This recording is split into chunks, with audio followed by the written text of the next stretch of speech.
நண்பர்களே, Ronaldo world cup ஜெயிப்பானா மாட்டானா? 2 வருஷத்துக்கு முன்னாடி இது என்னோட ட்ரீம்னு சொல்லியிருப்பான். இப்போ வந்துட்டு இது ட்ரீம் இல்லைன்றப்பாப்ல. இது அவரோட தனிப்பட்ட கருத்து. ஆனால் ஃபேன்ஸ் எங்களுக்கு அவரை வேர்ல்ட் கப்போட பார்க்கணுன்றது எங்களுக்கு ஒரு ட்ரீம். நடந்தா ஓகே, நடக்கலன்னா ரொனால்டோ கூட தான் நிற்க போகிறோம். இன்னொரு விஷயம், ரொனால்டோ மிடில் கிளாஸ் பையன் மாதிரி. எங்கள் அப்பெல்லாம் எங்களை சொத்து சேர்த்து வைக்கல. நாங்களாம் எப்படி வாழ்க்கையில் முட்டி மோதி வந்துகிட்டு இருக்கோமோ, போர்ச்சுகலை அப்படி தான் முட்டி மோதி கூட்டு மேலே நிப்பாட்டியிருக்கான். அவனுக்கு முன்னாடி எந்த ஒரு மேஜர் ட்ராஃபிஸும் கிடையாது. இப்போ மேஜர் ட்ராஃபிஸ் இருக்கு. இதுக்கு எல்லாம் காரணம் ரொனால்டோ தான். வேர்ல்ட் கப் எடுத்தா அதுவும் ஹிஸ்ட்ரி தான், எடுக்கலைன்னா இதுவே ஹிஸ்ட்ரி தான்.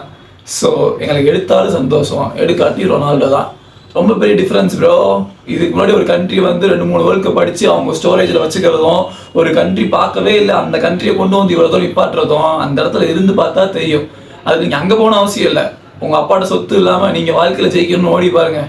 ஒவ்வொரு சின்ன சின்ன வெற்றியும் பெரிய வெற்றியாக இருக்கும். அதனால தான் ரொனால்டோ அவன். பார்க்கலாம் இந்த வட்டம் என்ன நடக்குதுன்னு.